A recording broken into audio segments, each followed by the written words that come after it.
APC youth leadership has charged and encouraged all members of the party with any form of discontent to take advantage of National Reconciliation Committee headed by Senator Abdullahi Adamu to hear their grievances and seek adequate recompenses rather than slugging it out on the pages of newspapers, social media, television or radio stations. This was read out by Honorable Olaji Afis Ripati, Deputy National Youth Leaders, in a communique after an emergency meeting held by all Progressive Congress youth leaders and stakeholders at the National Secretariat of the party on Sunday. However, the youth leader of the party, Ismail Hamid, calls on the party's stalwart at every level to put the interests of the parties first. Says promoting personal interest will only lead to destruction of the party. Reacting to the zoning of the party presidential candidate, Ahmed said the party has not zoned any position to anywhere. The issue of zoning,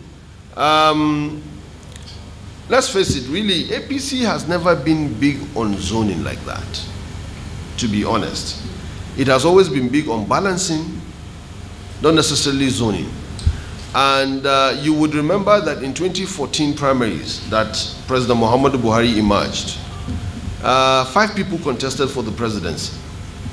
Only 2 are from the same zone. All the others were from different zones. Late Samanda Isaiah was from the North Central. Atiku Abubakar was from the Northeast. Rochas Okorocha was from the Southeast. Only Buhari and then Dr. Rabiu Musa Kwankwaso were from the Northwest. So the party did not sit down and zone particular positions.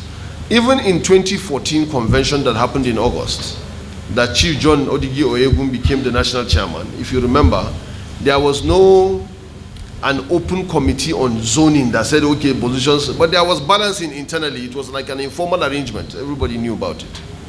But we are not, we discussed it, the issue of zoning. The only thing we want zoned is not to the zones, the political zones, but it is to the generational zones, which is the young people. We want certain positions zoned to us as young people.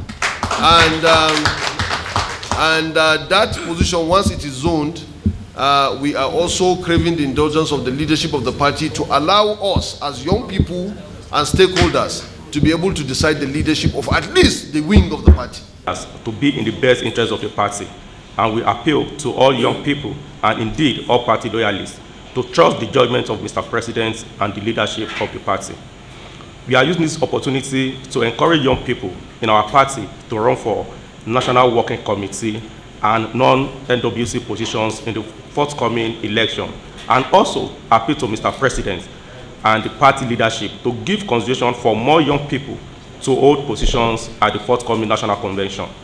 This is particularly important as we all know that you cannot teach someone how to drive by putting them in the back seat. We also encourage all members to take advantage of the Reconciliation Committee headed by Senator Adamu Abdullahi to hear their grievances and seek adequate recompense rather than slugging it out on the pages of newspapers, online or television studios. It is our belief that the preservation of the party is important for us as young people to achieve our political and ideological goals. Furthermore, representatives of the youth wing will approach the Progressive Governors Forum chairman, our national leader, Asiwaju Bola Ahmed Tinubu, and the national chairman of CECPC, His Excellency Mai Malabuni, and hand over a written resolve to appeal for more young inclusions. In line with the communique of the Progressive Youth Conference, which was approved and attended by the President, Vice President, and key party leaders, we proceed on the south and northern parts of the country to hold zonal meetings with young people of the APC in those zones. The leadership of the youth wing will proceed on regional rallies to drum support for the young people contesting either in the National Convention or the general elections. In conclusion, we'd like to appeal to members of the press to be more professional in their conduct when covering youth-related stories from our party. The APC has only one recognized youth wing, and it causes confusion when the press does not bother to verify their identity as well as their status before publishing. The party has several support groups and a lot more young support groups. We appeal to the media to be specific when reporting stories and cease from brandishing any group not elected or appointed to speak on behalf of youth in our party. Create a directorate for youth in the constitution of the party, which we hope that it will be ratified in the convention. Once that comes into play, there have to be a directorate for young people, there have to be a directorate for women. And I think before I leave in February, inshallah, I would also create a Youth Progressive Council, which is a council of critical stakeholders, either by virtue of the position they are holding or position they've held before, to be able to become the engine room and the advisory council for the youth leader, so that the youth leader, whoever emerges as the youth leader of the party, will know that he's not speaking for himself, but he's speaking under the mandate of people that come together to advise him whenever he's going for an NWC meeting. But I think we have done incredible work in terms of creating departments of new media and that we have suggested, and I think it has been encapsulated in the constitution of the party, in the new constitution, which hopefully we hope that it will be ratified in the convention. Once that is done, you will see a full-blown youth movement, youth wing within the party, and whoever emerges as the youth leader would have enough working materials and working tool and manpower behind him to be able to do a wonderful job for the young people of this party. The issue of zoning. Let's face it, really, APC has never been big on zoning like that, to be honest. It has always been big on balancing, not necessarily zoning. And you would remember that in 2014 primaries that President Muhammadu Buhari emerged, 5 people contested for the presidency. Only 2 are from the same zone. All the others were from different zones. Late Sam Dai Isaiah were from the North Central. Atiku Abubakar was from the northeast. Rochas Okorocha was from the southeast. Only Buhari and then Dr. Rabiu Musa Kwankwaso were from the northwest. So the party did not sit down and zone particular positions. Even in 2014 convention that happened in August, that Chief John Odigi Oyegun became the national chairman, if you remember, there was no an open committee on zoning that said, okay, positions, but there was balancing internally. It was like an informal arrangement. Everybody knew about it. But we are not, we discussed it, the issue of zoning. The only thing we want zoned is not to the zones, the political zones, but it is to the generational zones, which is the young people. We want certain positions zoned to us as young people. And that position, once it is zoned, we are also craving the indulgence of the leadership of the party to allow us as young people and stakeholders to be able to decide the leadership of at least the wing of the party. That wing of the party, at least. And so detail for women. For other positions that we want to go for, if the NEC, by its wisdom, decide to zone it to any place, we have capable young people in every zone that can match and run for those positions.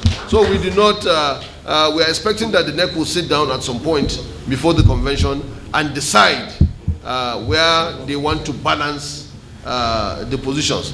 Wherever they decide, we want to be part of that decision, 1. And 2, once that decision is taken, wherever it is taken to, we have capable young people in every zone to represent us. On the issue of direct primaries or indirect primaries, like I said, this is not an exhaustive meeting, so there are certain things we did not discuss. But ordinarily, as members of the party, we love direct primaries because it's an opportunity for open inclusion. Everybody gets involved in deciding.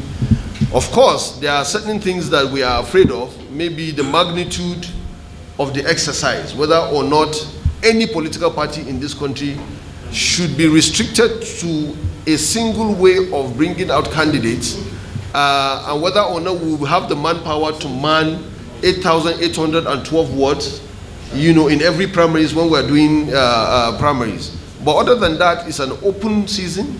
It's an opportunity for young people to participate in the process. So direct primaries is something that we would encourage. But the party needs to do a lot of homework before it gets to that point. But it's not a decision we have taken. I'm just saying my own opinion. So I think that's it. I don't know if somebody has anything to say again, but we have not, as a young people, decided on the whether or not we support it or not. But I think the National Assembly have done their job. It's up to the president. Once the president signs it, it doesn't matter what your opinion is. Gbemiga Olamiko, GTV Africa.